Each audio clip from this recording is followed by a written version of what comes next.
Well, if I had my way, this song would play all throughout the interview and I would not even have to talk much. But again, this is the Day Show. You're welcome to another exciting edition. And today we're taking it slow and easy. We're walking into the past. And we're going to be speaking to, I almost said a young man, but yeah, I mean, if you look at it, he still is a young man at the age of 81. And he alone has spearheaded the dermatology department here in Ghana for the last 50 years. He literally brought the attention to our skin here in Ghana by setting up Rabito Clinic. Now, Professor Edmund, Delle, actually is going to be our guest. And today he tells us a bit about his journey as a young man, traveling to Italy to study dermatology, coming back to set up a business, how he was hoping to become the next CPP flag bearer and eventually president and all that. And so stay tuned. This is the show you ought to be watching this afternoon. I hope you're looking forward to it. My name is Mundi. A big thank you to our sponsors for making the Day Show a possibility, and also to our style team as well, BV Styling with Saraban GH, that's what I'm wearing, to Hair Affairs by Aisha, and of course to Nafsi MUA. We'll be right back.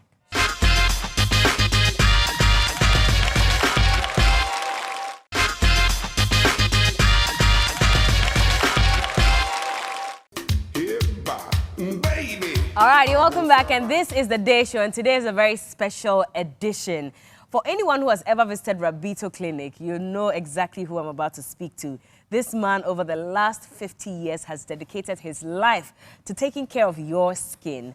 What even led him into the skin business, first of all? I mean, he is a medical doctor, but even beyond that, why did he decide to set up Rabito Clinic? And just so you know, at the moment, he's 81 years. I believe he's going on 82, and he's also been and skinned as a paramount chief of Nandom. And so he's a medical doctor, he's a politician, and the CEO of Rabito Clinic. Please, let's welcome Professor Edmund Delle. Let me first of all address you properly, because you're a paramount chief. Yes. What is your title, say? Na Professor William Delle, Chair the 8th. Eish, okay. Na Professor Edmund William Delle, Chair the 8th. Chair the 8th. Yes. What does William mean? God sees me. God sees me. Whatever I do, God sees me. Yes. And Chair? Chair, his name is an old ancient name given to him by his father, Bulu. Okay. Bulu, who was the founder of the Nandom Kingdom. And his son became the first chief of Nandom. Okay. Chair the first. Chair the first. And you are Chair the 8th. The 8th. So you are the 8th paramount chief of Nandom. Yes. When was this title conferred on you? 3 years ago. Yeah? Yes. Okay. Did you see it coming? Well, we as a prince, but I didn't think that I would be a chief. Yes. Because I was then preparing to campaign as a presidential candidate of CPP, because I'd been chairman twice. Yes. And so my supporters were saying, why don't you come this time and take, and then I was actually made to sign a document to say that I wouldn't disappoint them. Wow. I should go and be the presidential. I was even on the campaign train when the chief died, and then my people, knowing well that I was not going to agree, because they know my clinics are all over the place, so they went. Some of my nephews, one nephew in Germany, and the other one they went and saw my son. Otufo, we call him Maurehini. Okay. He worked with me in Rabito Clinic as a resident doctor. He had just come from Nigeria, went to the police hospital. He said he was looking for a job. So somebody told him, go to Rabito. So he came, talked to me, and I just admired his boldness that I've come to you and I want to work with you. I said, well, I'm ready to take you. He said, but I've just come. I said, look, you see these new cars, go and take one. Wow. And this is the residence, take there. So when he gave birth to his first son, he could name the son after me, Edmund. And he is now the Maurehini. So you see, so my relatives got to know of Maurehini. He is my not a biological son, but a professional son. I see. So his name, so they went and told him, please, let us go and see Otumfuo. And he asked why. We want him to come and be the Nandom now, but he's so much interested in his Nkrumah and his CPP politics that we are afraid that he won't accept it. So, of course, when I got there, I didn't know. I went to tell Otumfuo that I'm coming to pay respects to you and to tell you that my nephew, the former, expired, and I'm trying also to let you know that this time around, I'm going as a presidential candidate for the CPP. Yeah. 2020. And I also wanted to wish him long life. He said, oh, wait a minute. Your people have come to see me that I should tell you to forget your politics and this time come and take care of them. Yeah. And so once Otumfuo talked, you could not say no. I could not say no. Were you heartbroken that you had to let go of politics? Oh, it was not easy for me. We had planned it well. Yeah. I even got my Italian friends. They shipped me some things. Oh. We were even making the T-shirts and all that. Oh. And in fact, why is so that I am a die-hard Nkrumahist. I was the president of the Young Pioneers in 1962. Okay. So you know that, so we were brought up, and even though I'm a very staunch Catholic, but I never played with my Nkrumahs, and he told us that go to your people, be with them, learn from them, and that we should be his disciples. Long after Nkrumah is dead and buried, those young pioneers who were brought up will definitely continue with his work. So it sank into me as a young man that, look, I have to, anytime I am, whether I'm a doctor or not, I must continue the trend of following the Convention People's Party. Exactly. Yes. Oh. And so my first love was actually books. I love books. My second love is Nkrumahism. It's Nkrumahism. So I'm a diehard. In fact, I used to be teased by some of my friends that you are a socialist, you are building these things. I said, no, a socialist doesn't mean you should be poor. You should. But as my friend Krokodise used to say, if socialism, Dibi Dibi. So Krokodise was your friend? He was, they were see. the eldest, yes. And then Kojobo Tio and Co. Okay. Bedma and Co. I sat by them to train me to be a politician. And I remember that even Ako Ajay, when I came in 74, they told me to go and see him. That he's one of the living Nkrumahs. So I went to him. He brought in a chair. I said, sit there. Okay. I sat there. He said, you know, this is the very chair I put in Nkrumah. Never let CPP die. So that was how it went. So I went, started my clinic. That was in 1974 at Kanda Estate. And you know that estate was for CPP boys, Kofi Bacha, all those, the Addison boys. So of course, they easily released a place for me. And I started the clinic with a Makola table and chair. Wow. Because I was still expecting my things to come. But that means I had to start it. And of course, I wanted to name it after Cardinal Delle, who sent me to study in Italy. Okay. Because the funny story is that being an Nkrumahist, having been interested in politics, the regional ministers, they knew me. And especially, we used to come down here for training. And so, people knew I was going to follow my political career. But something happened. What happened? When I went to school, 1949, my father was the one who gave all the land for the school. And you know, in those days, you have to do this. And I did it, I couldn't. Oh, so your hand didn't get there. Oh. I said, no, they will not take me in the school. That was for what, kindergarten or for class 1? Class 1, those days, primary school. We now call it Polkunchi. So when my father, it was actually my father who took me to school. Because my mother was the youngest wife of my father. How many wives did he have? Some I say he had about 20. Wives? Yes, but I lived to see 10 of them. Oh, I see. But they claimed my young son, who is doing research on it, said he had about 800 children Your father? About yes, my father. But I knew then at that time when I saw, we're 80. No, being a prince those days, you could just go anywhere. Yes. So when I met, my mother was the youngest.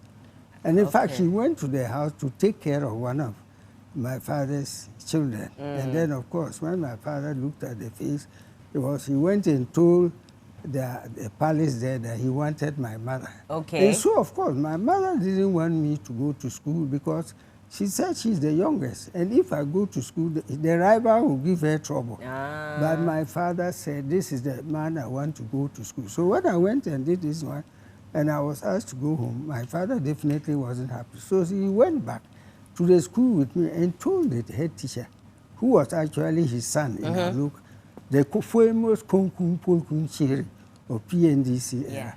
He told him, how can you tell me that you wouldn't let my son go to school? He said, the measure. I said, no. The measure, there is always an exception to every rule. Do you see all this land? Do you know who gave the land out for you? He was the one. So in a way, he said, if you don't, then let me take my law. Your father used politics to get you to school. Yes. Literally. Literally. I so see. Finally they gave in. But they were already there in January, and I went in March. And my father was very curious. He was looking at, when he came, after 3 months he came to school, I was sitting there as a class prefect. He said, you see, I told you about my son. Yeah. That was in 1949. So I was, in those days, of course, we believed a lot in our local dishes. So when young boys, when we were going, they would give us a bottle. People, now my children are going to Papaya, but they used to give us a bottle and put groundnuts there, put millet there, and then and then we eat at the school. That's what you were eating in school? That was what you take it from the place and send it to school and you eat. And you eat it? Yeah, that was 1949, so you can imagine. In 1949. But what interested me in school was drama. So there was a day they made a drama and I saw somebody in a tie, white, and then with a stethoscope. So when I ran back, when they said, this is a doctor, and the way they did it, the doctor knew everything about human beings. And in my childish mind, I said, if he knows all these medicines, then doctors don't die. Yeah. So I went and told my mother that this profession I wanted. Because you didn't want to die. I didn't want to die. I wanted to live forever. Yeah. So a child thing. But thanks to my mother, because of the promise I made to her, she followed me throughout and never made me to divert from my initial idea of being a doctor. Were there times when you wanted to be something else? Oh, actually, because I was a young pioneer, one of my interests was politics. Yeah. So they wanted to send us to Russia so that we could go and do so. So I came. We were only 2 from the north. I went and told my mother and said, you didn't say you were going to be a politician. You said you'd be a doctor, so I want you to be a doctor. Yeah. And then, fortunately, at that time, there were scholarships to go to Russia. So again, I went for the interview with 2 Northerners, and I was selected, given the ticket the day that I will be flying. And I went to the old lady and said, where are you going? You are going to Russia. Don't you know that they are communists? And we are staunch Catholics. How do you go there? No, and she didn't go to school, but she just told me that is what you wanted to be, and I wanted. In fact, when they started Kwame Nkrumah University with Agric department, we were 3 Northerners who went there. They selected us, and I was one of them. So I proudly went and told my mother, don't you see, now they have selected me, the whole of the North, we are only 3, going to do agriculture. I went and told the old lady, what is wrong with you? Did you say you wanted to be a farmer? You said you wanted to be a doctor. So a doctor you will do. Wow. So when I went and they passed me to go to Leningrad University to do medicine, my mother said, no. These communists, they will spoil your mind. So be this one. So I was then in trouble. Fortune would have it that then at that time from the secondary school, you had to wait for a year or so before you go to the 6th form. So during waiting, I was at the USC, Tamale branch. And this is where the interest of business came into my mind. All right. Why I then came. So I did that. And then my mother still said no. He wouldn't allow me. So I was very lucky at that time that there was an Indian who taught us at the secondary school in Tamale. And he liked me very much because I was very brilliant. And I used to mark the papers of my, even Your West colleagues. African Examination Council. You were marking the papers Yes, as a student? As a student. Hey. I was so good that he would let me do it. And so when this thing came, when he got to know that my aim was really to do medicine, he did something and I'll never forget. So one day, I was at the UAC as a debuting clerk. He called me after I came from 6 months. He said, look, I'm going to make sure that you realize your aim. And I said, how? So he went and we saw the bishop there, Bishop Champagne. That was the 72 or 73.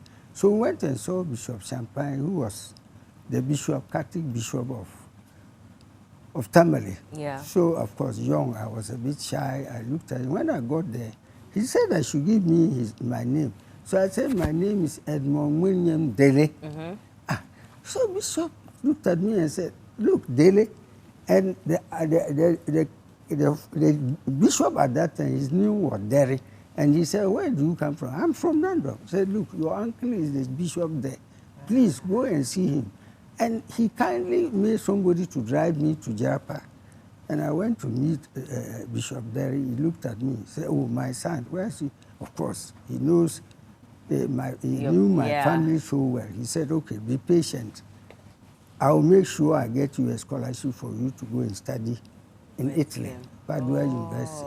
But the meantime, you have come late. By now, the university have taken them. So please, go and teach at St. Charles College, Tamale. And then in a year's time, I'll get. So he kept to his word. 1963, I was there and I was teaching. I'm happy to say that some of the students I taught there are now professors at and all that. And London. So after a year, the Archbishop Bishop kept to his word. So there I was, straight to Padua University, Italy. So I went there, young, small boy, but sharp. But I went there and then I started feeling myself cold to see. I saw this snow for the first time. So change of weather, so I was scratching. And I went to see the professor in charge of dermatology there. So when I went to him, I told him that, look, since I I've been scratching. He said, oh, I shouldn't worry. So he gave me some tablets and some cream. After a week, when I went, I said, I'm very, very, very happy. I feel fine. He said, now, promise me something. You imagine this, you are going to be a skin specialist. Just like that? Just like that. That's how my profession started. And that explains why I named the clinic at Rabito. Okay. Rabito, he was Professor Rabito Calogero. Oh. So from the year 1964, my interest in medicine was there, but my desire was to be a skin specialist. And he followed me till I got to the game. So that in 1970, when I graduated, I wrote a thesis about Ghana. Okay. Because at that time, I was interested in eczema. That's one of my things. So I said, strong, and Rabito made me to write a research and find out whether in Ghana we have cases of eczema or something like that. You have the atopic eczema and then the contact dermatitis. You contact something and then you can get it. So I wrote, sent it to Rabito. We went and I did very well, cum laude.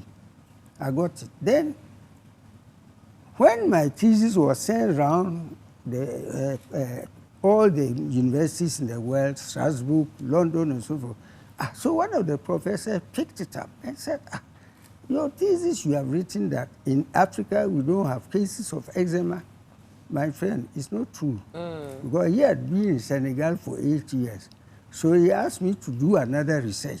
So I gave it to one of the students. Then they came round to say, really, contrary to what people thought, black people too, we have eczema. Contact ones on this one, and also dry skin.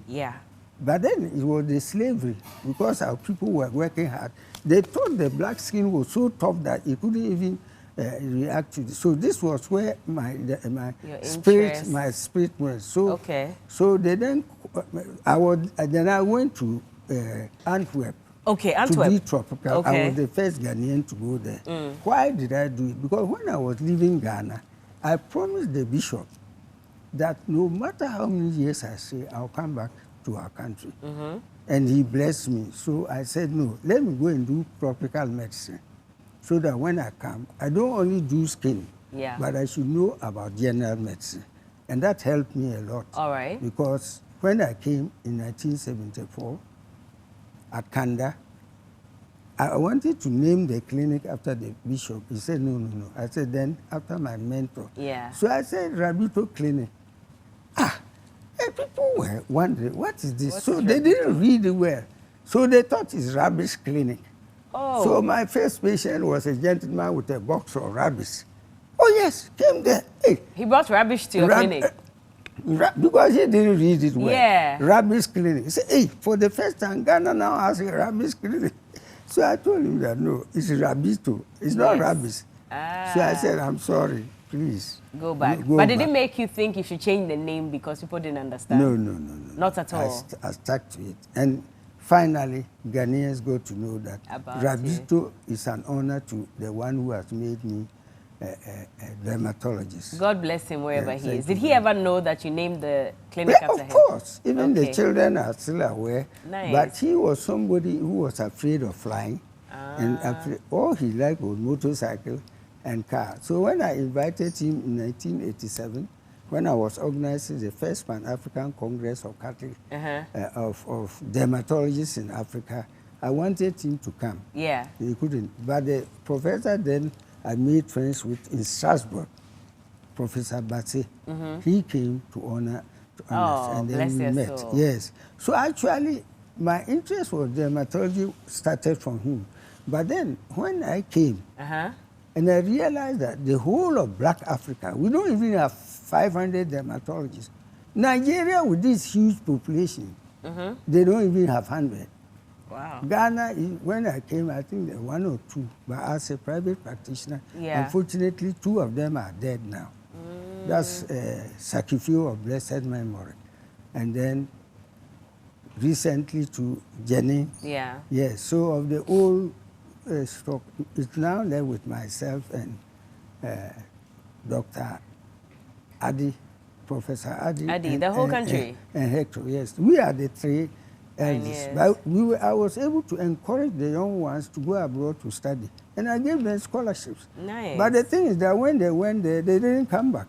Why do you think they didn't come back? Ghana is hard, isn't it? Yes, greener pastures. So, exactly. Yes, greener pastures. Is that probably why you wanted to become president, so that you can address some of these issues? Of course.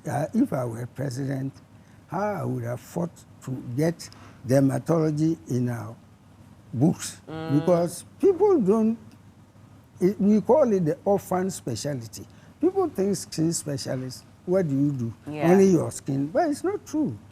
What do you do exactly? The skin specialist, actually, the first doctor relied on your skin. And our mothers, don't you see that without stethoscope, they're able to tell you that you are this kind.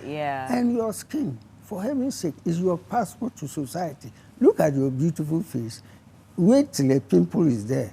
You'll be hiding yourself. You don't want, so it's our passport to society. And the skin is the biggest organ in the body. But why is it that we are not interested? Because they think that you don't make money from them. But it's not true. I'm not a poor man. I've got 27 clinics. I've built houses. 27 clinics? Yes, all over the country.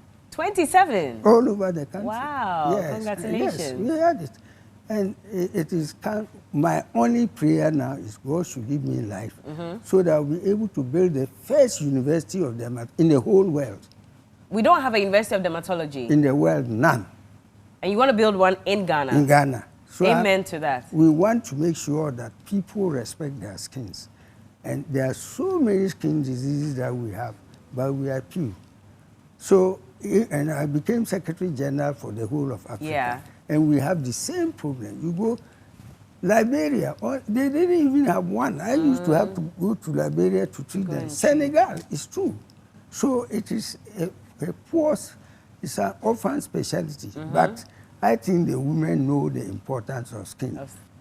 Whether we like it or not, everybody admires your skin. Yes. So if your skin, a little, that people will be asking you.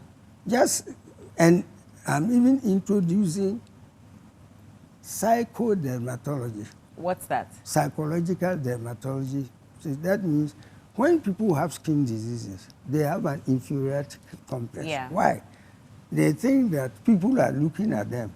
And now imagine you don't have this beautiful hair. You have lost your hair. Yeah. And we call it hair loss or alopecia. Yes. And you see, they are so miserable. But more importantly, we have black. Then you have your skin is white. Can you go out with it? No. Look at our brothers, people living with albinism. Their pigment is gone. And I think one of the things the world remembers about me in dermatology is that my slogan, black is beautiful. Don't bleach your skin, because if you bleach it, you can get cancer. Yeah. And that is 1975. You So started that I started campaign. that campaign. But And you see a lot of African people and they bleach. They want to look white. White, yes. And that is what I fought. I proved to them that if you bleach, you get cancer. And we now have proven cases. Nansu Obe, I've always been talking. So the people said, okay, then get these products that we can use. And so Rabito started this manufacturing. We have Delle cream now. We've done it, made sure that there is no hydroquinone in it. And the women use it and they are comfortable. All that. Particularly those who have acne, the pimples, they easily pay heavily for it. So, and then the people who have eczema, which they said we didn't have, look at the children, scratching and doing that, and that's the large number we see.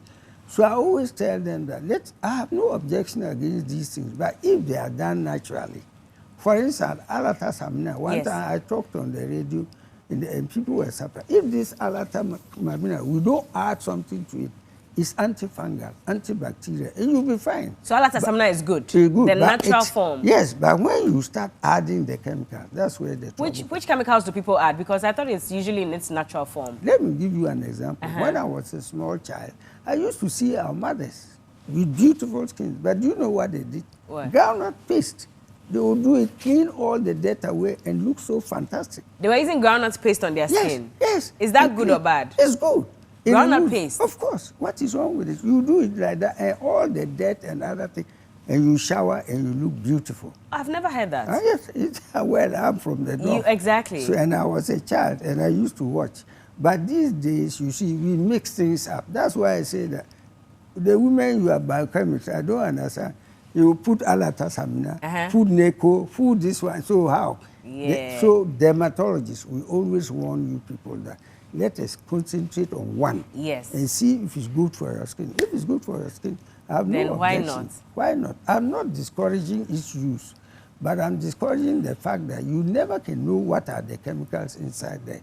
And I'm happy I'm with the standard board, those people who are doing food and drugs board. We are working on this. We are not driving people away from the products. We are only saying that when you get these products, you watch carefully. Before you realize you are looking fair. So it means there is hydroquinone in it. Doc, so now that you say you're with the Ghana Standards Authority, there's a question I want to ask, because there are products as well that people are bringing into the country. I don't know how they're doing it. You rub it on your waist and your buttocks, and then you become curvy and all. I mean, that also is in contact with the skin. But then they tell you that once you rub it on the skin, your buttocks will become fuller and all that. That also is problematic, is it not? Yes, you know, it is really difficult to, it is the richest subject we have, because it's the richest industry we have, the beauty industry. So you can't spoil people's business. You only, we as dermatologists, I'm very free with FC. Since I came, we only want to advise one another, so that I will see, for instance, now, with the support of my customers, we establish an allergy clinic. Whatever you want to use, come there. We'll test it for you, and we say this is good for you. It doesn't mean that everybody will react to it. I've seen people who share butter. I've seen people even with cocoa butter, even though I advise them to be careful of it. And they do it in such a way, and they are okay. And they are okay. They are okay. So it isn't everybody. It's the misuse of it which gives rise to this, and the exposure to the sun. Yes. Because you have heard of Nansuobe. Yes. We have a lot of them because, and that is clearly hydroquinone inside it. And so it gives them this, and then it's when that happens, you are not careful. An ulcer is created there, and it's that ulcer which turns into cancer. Oh. So you don't need to be, look at our brothers and sisters on the road, the people living with albinism. Yes. Albinos. Don't you see that they have sores there? It is because the melanin, that pigment which protects us against cancer. So if you go to the sun rays, and you know our people, they don't even believe in these sun cream. Yeah. You won't, only women. Sometimes, even it's not easy. Even the women, it's not every woman. But I always tell them, try when you are going out with a big sun, apply some sunscreen. From our experience, 54 years in being a dermatologist, it isn't easy. I'm teaching and I'm doing that. But I want Ghanaians to know that black is beautiful. Indeed. Don't try to change your color by using and even some use cement. Cement to bleach. Use Pepsodent. I've heard about the Pepsodent. They will use it, do it. What it does, it tries to take away the blackness. And this one, you end up by doing Prof, so there's a new technique where we use creams to take off hair from our skin. Yes. Is it wrong? It's not wrong. It's not wrong. So in fact, that's why I brought that. And therefore, black people, you know, sometimes when you use the white machines, they don't work for us. They give us scars.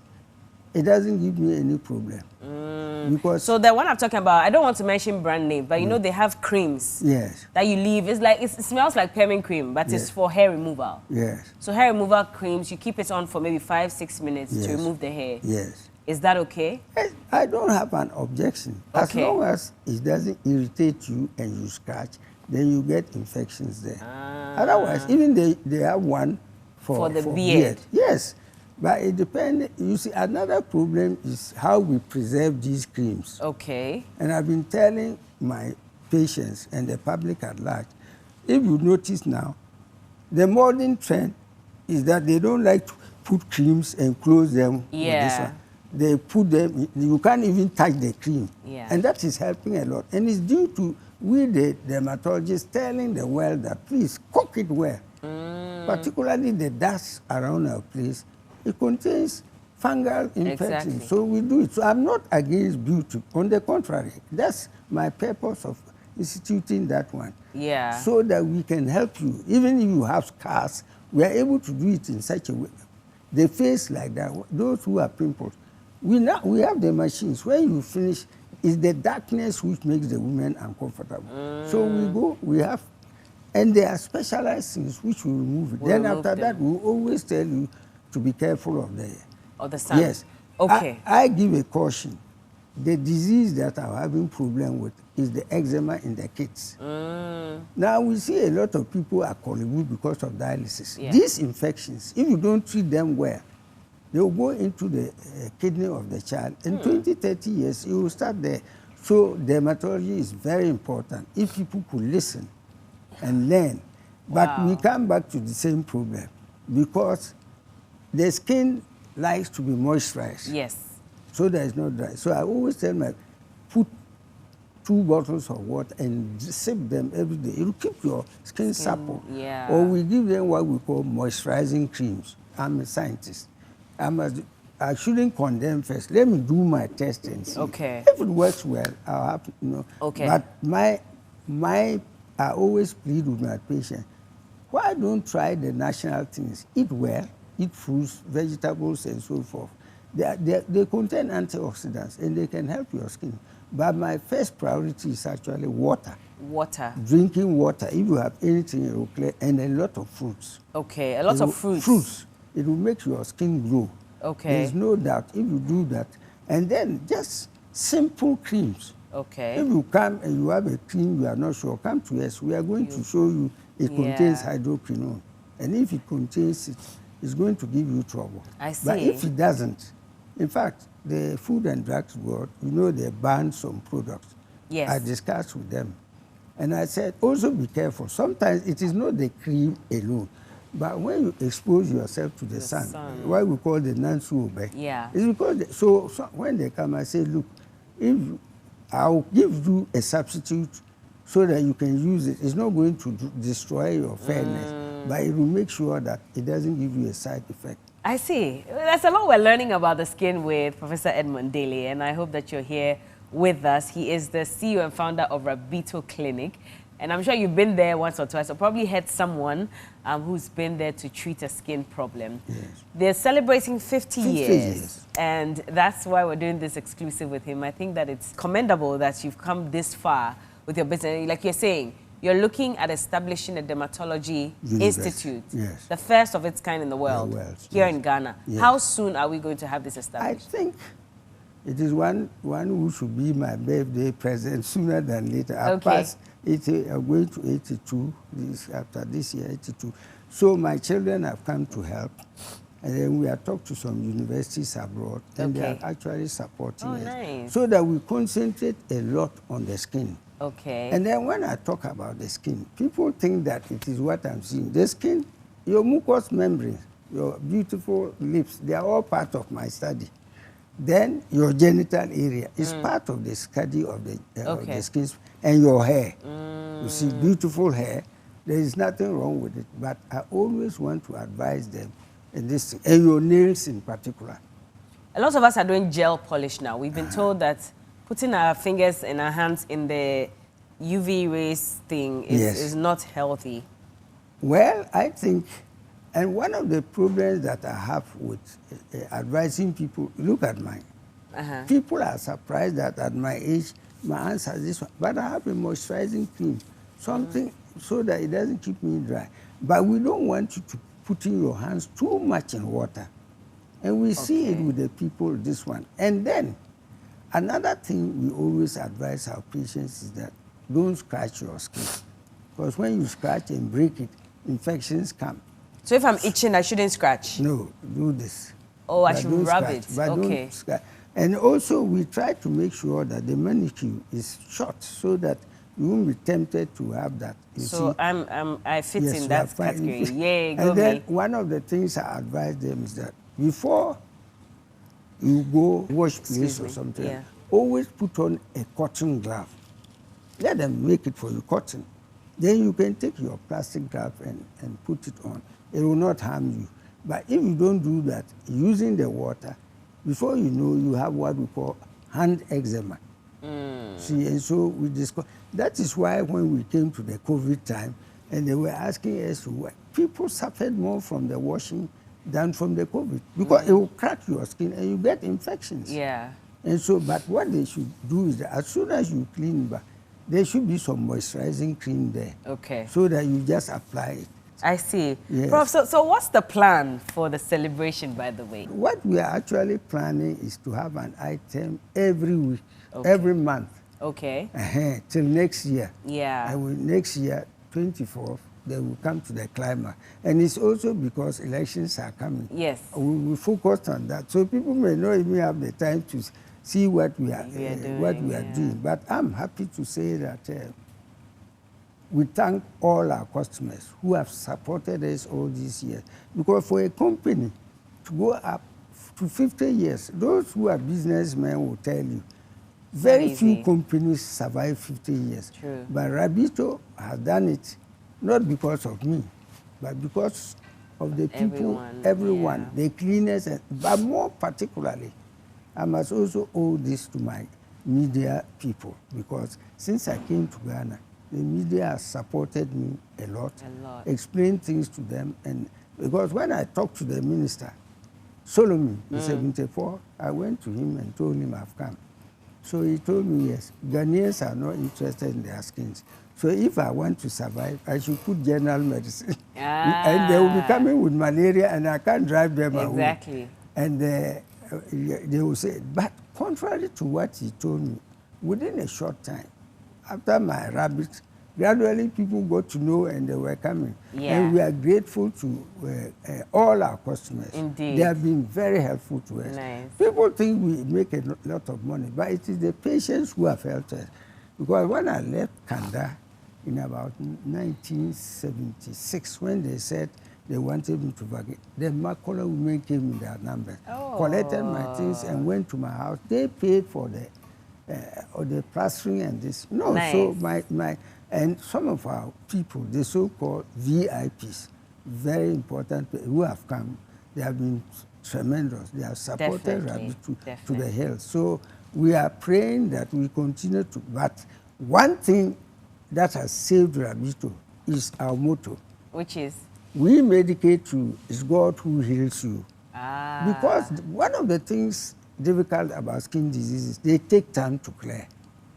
So the tease is that we don't cure, but we don't kill too. Yeah. But it is not true. There are diseases that we cure. But like they are, what? Like diseases that we cure.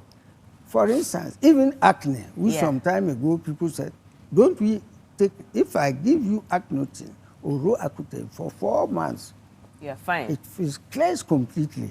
Only we have, don't buy them from outside because you must have a lot of experience with this type of thing there. Okay. And then the nail infections too, we are very particular.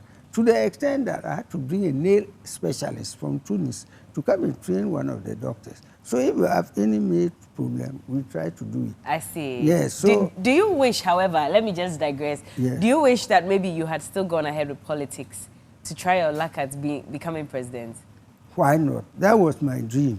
But you couldn't do it. I couldn't do it. Okay. But I'm still internally an improvement. Okay. The other day when my party, they were fighting, they came to me. We have settled, we have got our flag bearer. So that is how it's in my blood. That no, I'm still, but of course you regret something you started and then you have to give up. But what's the first thing you'd have done if you became president?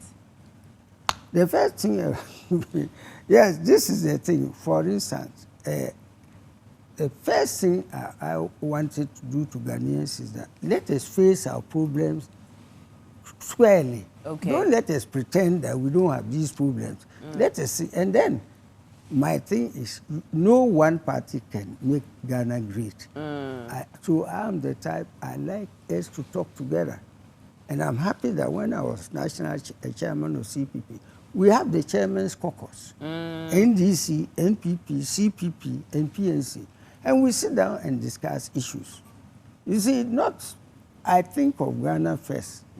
You come. If Ghana were to do that, so I won't become president and I only give it to my party people. On the contrary, I'll look around.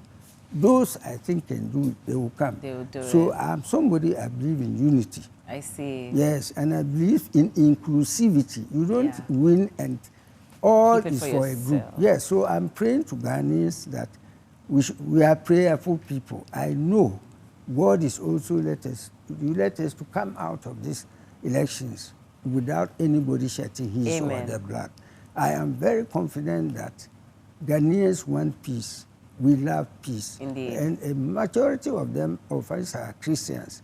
And of course, the Muslims too pray a lot. I have hope that Ghana will once again prove to the world that we are capable of staying together, having differences, but working for Ghana and for the future of our country. Amen. Thank you very much. Thank you so much, Professor Delle. And we'll take a quick break. When we get back, we'll try and get him to boogie a little bit before we wrap up. But yes, I have Professor Edmund Delle. And we'll mention his chieftaincy title very soon for those of you who missed out on that because he explained it before we wrap up. Don't go anywhere.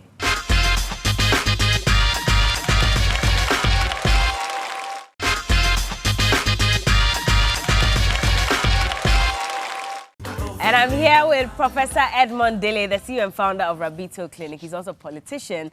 He was hopeful of running as flag bearer for the CPP, but along the line, he was installed as the paramount chief for Nandom, and so he had to shelve his political ambitions and focus on taking care of the people of Nandom. And we're glad that you made that decision, by the way. What's your favorite song? Do you have a favorite song?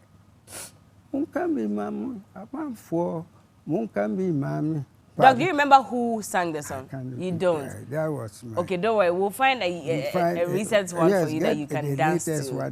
So is this your staff as a chief? Yes. Okay, yes, okay. What does this also represent?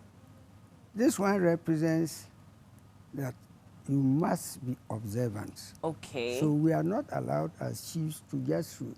And that's why it's difficult, your protocol. You must go touch everything step by step before you go. Oh. And then it gives you the fact that you are the uniting factor of the land. And they Nice. give you the big things to wear because you have to go slowly and observe and watch. And watch. You see, watch. Beautiful. So it's a duty. You cannot, yeah. you are there. Everybody is looking at the chief to give direction. I see. So, and you should do the moral star. Okay. Certain things you cannot do. Cannot do. Yes. Even they don't allow you to have a girlfriend.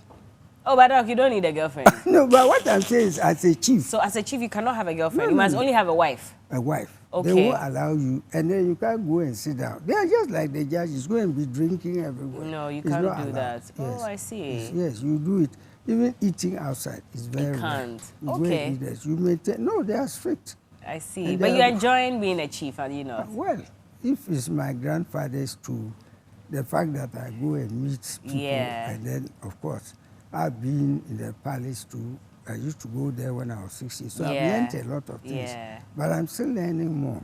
Awesome. Because now there are certain things they ask you to do. But fortunately, we have an association of Christian chiefs. Yes. I'm a very staunch Catholic. I go to Mass every morning. So even in my place, my people know that as this one. So if there are certain things they want to do, I delegate my elders to do it, but I stay away.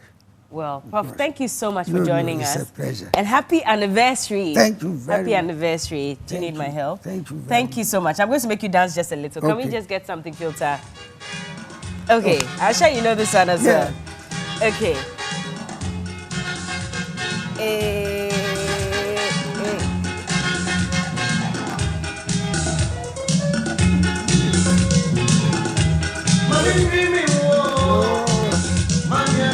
All right, Professor Edmund Delle, but his stool name is Professor Edmund Delle. William Delle. Shir the 8th. That's what I was trying to remember. Thank you so much for honoring our invitation. Thank you. And enjoy your anniversary. Yes, it has always been a TV station I love. So thank you so much. Support us to celebrate our 50th anniversary. Definitely. Thank you very much. And well, we've taken you on a journey. Very interesting one, I must say. And if you've been wondering who the face of Rabito Clinic is, well, we've just introduced him to you. You may have even met him one point or the other when you visited the clinic. But they're celebrating 50 years, and we just couldn't help but celebrate the man who started this clinic altogether as he ran us through his political ambitions, life as a young man, etc. And he is a strong Nkrumahist. So maybe one of you would want to even find out from him what he makes of the man in Nkrumah. But we have a conversation here as well. This has been The Day Show. My name is Bella Mundi. Thank you so much for joining us. And I should say a big thank you to my style team as well, BV Styling, Sarah Ban GH, and to Hair Affairs by Aisha and Nafsi MUA. We'll see you again next week.